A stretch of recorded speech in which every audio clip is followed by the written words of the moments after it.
E aí, seus clubistas, tudo bem com vocês? Aqui é Maurício, do Você em Clubismo FC, galera. E bom, rapaziada, hoje vamos analisar a quarta vitória consecutiva do Vasco no Campeonato Brasileiro. Mais uma vitória do Vasco no Brasileirão, rapaziada. A quarta consecutiva que realmente estabelece o Vasco ali em uma possível briga por um G6 no Campeonato Brasileiro. Tendo em vista que o time do Vasco ainda vai receber os reforços. Hoje o Vasco estava jogando sem Felipe Coutinho, sem Paê, sem Souza, sem Alex Teixeira, sem o Emerson Rodrigues. E o Vasco ainda contará com esses jogadores para encorpar ainda mais o seu elenco. E mesmo assim o Vasco vem conseguindo vitórias, vem conseguindo resultados. E no jogo de hoje o Vasco fez uma boa partida.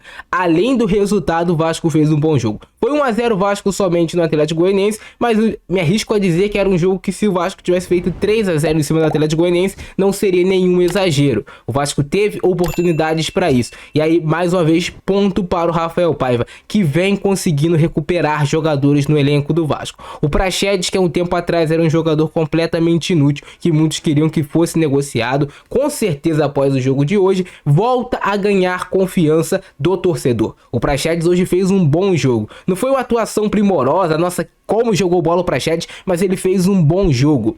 Cara, o Praxedes hoje conseguiu articular o time do Vasco, conseguiu mostrar que é um bom passador, que é um jogador que pode ter sim intensidade de jogo, porque ele colocou intensidade junto com o Gumoura e com o Matheus Carvalho. Eles foram ali os 3 principais pilares para essa vitória do Vasco, claro, junto também com o David, que foi o autor do gol. Mas hoje é sim um jogo que o Vasco começa bem.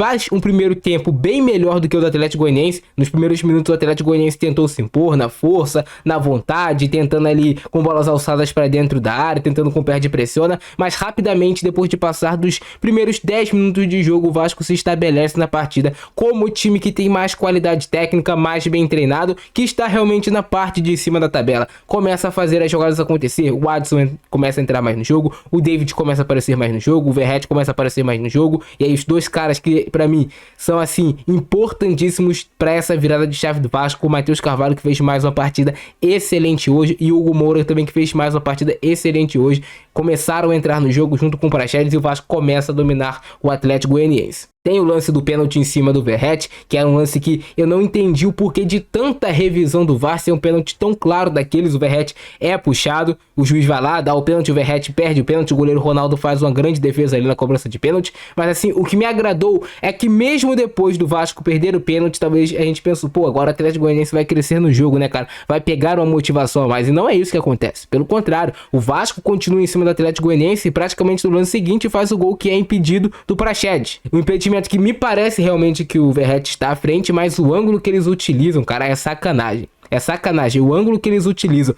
para traçar as linhas é assim completamente inadmissível. E mesmo após o gol anulado do Vasco, um pênalti perdido, após o Vasco ter um gol impedido, após o Vasco ter um pênalti perdido pelo Verratti, o Vasco se mantém bem no primeiro tempo, consegue controlar as ações do jogo bastante também ali. Destaque para o grande jogo que fez o Hugo Moura, que fez o Matheus Carvalho, controlando bem o time do Vasco no meio de campo. Um Vasco muito aguerrido novamente, mantém a estrutura para o segundo tempo, porque estava claro, né? O que fez o Rafael Paiva? Vou manter a mesma estrutura, o Vasco está melhor em campo, é mais time, é mais qualificado tecnicamente, vou manter a mesma estrutura que no segundo tempo a gente vai fazer o gol, e não dá outro. O Vasco bem novamente no segundo tempo, grande segundo tempo do Praxedes, ótimo segundo tempo do David, o Adson vem bem também pro jogo, o Verratti brigando muito lá na frente, um Lucas Piton conseguindo aparecer, os dois laterais do Vasco aparecem muito no campo de ataque, o Piton e o Paulo Henrique. E o Vasco encontra no segundo tempo, em uma bola vertical do Hugo Moura, que encontra o David, que faz um belo de um golaço. E depois o Vasco administra o jogo, sem entregar a bola para o Atlético Goianiense, como já fez em outros jogos. O Vasco entregava a bola para o adversário. Não, o Vasco, sou o melhor time, vou me manter jogando bem dentro de campo. Se mantém jogando bem. E depois, nas substituições do Rafael Paiva, ele tenta recuperar o Galdames, vai colocando o Galdames aos poucos, que não fez um jogo horroroso, entrou até que bem relativamente no jogo, colocou o Ryan, que perdeu um lance importante pro Vasco, colocou o JP para oxigenar o time do Vasco, que corre muito. O Vasco corre muito para ter intensidade e igualar o tempo todo com o adversário, não deixar nunca o adversário ser mais intenso do que ele. Esse é um comprometimento que fez o time do Vasco, que vem dando muito certo. e a gente não sofre tanto. Claro, o Atlético Goianiense vai começar a alçar bolas para a área, vai ter um ou outro lance ali perigoso, mas nada de super perigoso que colocasse a vitória do Vasco ali realmente em xeque na partida.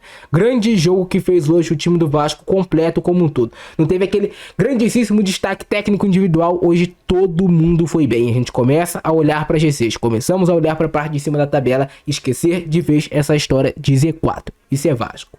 Vamos ver como é que foram os lances de Vasco versus Atlético Goianiense, rapaziada. Um jogo que começa com o Atlético Goianiense marcando mais em cima, um pouco mais pressão nos primeiros 10 minutos de jogo, mas sem levar grandes perigos ao gol do Vasco. Eu acho que até que o Vasco já sabia que seria assim o início de jogo, o Atlético Goianiense precisando vencer dentro de casa, não tinha vencido ainda nenhum jogo dentro de casa, continua sem vencer, mas não era um time que chegava a ameaçar o Vasco de lá grande forma, não. Era um Vasco sabendo que uma hora ou outra conseguiria tomar o controle da partida, porque era o time mais qualificado tecnicamente e o Vasco competindo bastante fisicamente também, sem deixar o Atlético Goianiense ter mais intensidade do que o Vasco. Isso foi muito importante no jogo, foi muito importante na partida. Esse lance aí é absurdo, a falta que o juiz dá do Verratti, porque é absolutamente nada. Um lance completamente descabido, que não foi nada, o juiz vai lá e marca a falta. Lance aí do Atlético Goianiense que o Paulo Henrique consegue fazer o corte. Paulo Henrique consegue cortar essa bola. E aí o lance do pênalti, que foi muito pênalti. Uma bola muito bem feita pelo Adson. Claramente o Verratti faria o gol se não fosse puxado. O juiz marca em campo. O Verratti é puxado de fato, o braço dele. Mas aí vai aquela demora toda no VAR, aquela coisa chata que para tentar prejudicar o Vasco de alguma forma, mas seria um absurdo se ele não desse esse pênalti. Então ele vai lá no VAR, assiste e marca o pênalti, porque foi muito pênalti, cara. O Verratti é muito puxado, olha aí, de todos os ângulos para você conferir, torcedor. É muito pênalti no Verratti, mas muito pênalti mesmo. Olha aí. Muito pênalti no Verratti, cara. E aí o juiz vai e marca o pênalti.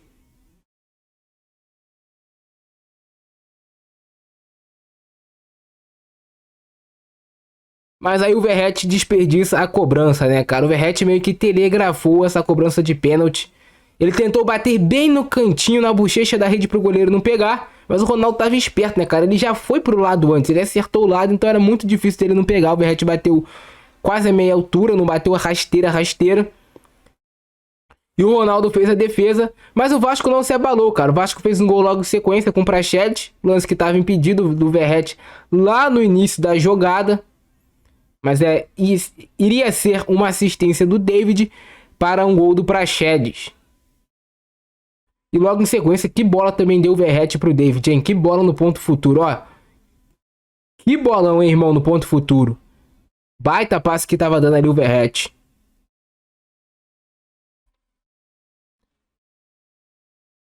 O Praxedes já tinha até saído para comemorar, mas o juiz decidiu ir lá no VAR e anular. Cara, o ângulo é muito ruim, né? Mas, beleza. Confiar nas linhas. É isso somente que nos resta. Grande defesa do Léo Jardim. O Atlético Goianiense é um time muito chato nessa bola parada de escanteio. E aí já era o David ensaiando no seu gol, né? O Vasco batendo muito pra gol hoje. O Vasco recebia essa bola na intermediária. Via que tinha liberdade, os jogadores estavam arriscando, cara. David, Praxedes. Depois o Adson também no segundo tempo. O Vasco tentando bastante essas finalizações. E esse lance aqui foi providencial pro Vasco ganhar o jogo. Era um contra-ataque que poderia ser perigoso. O que faz o Matheus Carvalho? Trocou esse contra-ataque perigoso por um cartão amarelo. Fez o certo, cara. Fez o certo nesse lance o Matheus Carvalho. Fez o certo para impedir uma possível jogada perigosa do Atlético Goianiense. E aí o jogo vai pro segundo tempo. O Vasco mantém a mesma estrutura, na calma, sem se afobar. O time do Atlético Goianiense perdidinho dentro de campo, não conseguindo encontrar a marcação para o time do Vasco. O Vasco trabalhava bem a posse de bola, chegava com facilidade no campo de ataque. Era o dono da partida. Tem esse cruzamento do Piton buscando ali a cabeça do Verratti. Era uma cabeçada longe, difícil, mas ele consegue cabecear pro gol. E o Piton tem esse entrosamento muito forte com o Verratti, né? Impressionante, rapaziada. O Piton já procura o Verratti, sabe que ele vai estar lá no local certo. É impressionante. Aí o golaço do David, hein? Que golaço, hein, David?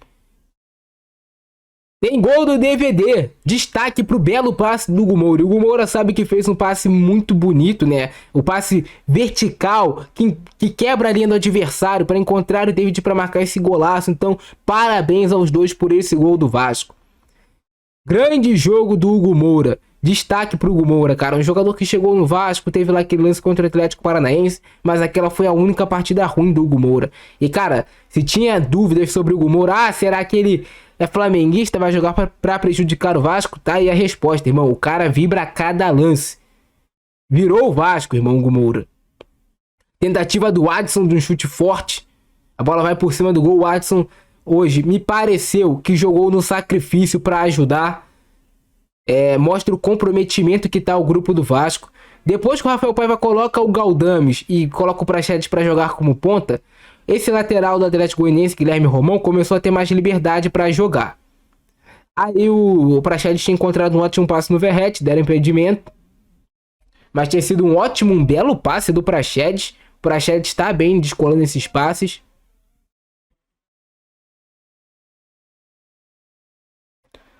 O Atlético vai tentar com tudo, né? Mas tava faltando qualidade técnica, eu diria, para o Atlético Goianiense. Lancei que ele dá cartão pro Ryan. Mas foi um jogo até relativamente controlado pro Vasco. Não sofreu tanto, cara. Já sofremos muito mais em outras partidas. Tudo bem, jogando contra o penúltimo colocado. Mas um bom jogo hoje que fez o time do Vasco, hein, rapaziada. Eu não sei se ainda vai aparecer aqui o lance do Ryan. Vai aparecer o lance do Ryan, que era pra matar o jogo, né? Aqui é pra matar o jogo, Ryan. Faz o gol, cara. Porra. Era um ataque ótimo pro Vasco. E aí ele, sei lá, se atrapalhou com a bola. Depois tentou simular o pênalti, mas não foi nada. Mas o que importa é a vitória do Vasco. Aí é um garoto novo. A gente sabe que, porra, tem toda a cobrança por ser um futuro craque, futuro stars. Mas, né, não foi dessa vez. E foi isso, rapaziada. Grande vitória do Vasco. Destaques hoje pro jogo. Hugo Moura, Matheus Carvalho, o Verratti fez um jogo de bastante entrega, o Paulo Henrique fez uma ótima partida, o Lucas Piton jogou bem, hoje o time como um todo, como um grupo foi muito bem, mas também destaque pro David que marcou o gol. E é isso, faz continuar nessa pegada, a gente tem tudo pra fazer um campeonato brasileiro tranquilo e quem sabe não sonhar realmente com a vaga no G6 pra voltar a ir pra Libertadores da América, lembrando que ainda tem muito jogador bom pra entrar nesse time do Vasco. E é isso, rapaziada, eu fico nessa, abração do Francesco, a nós, fui!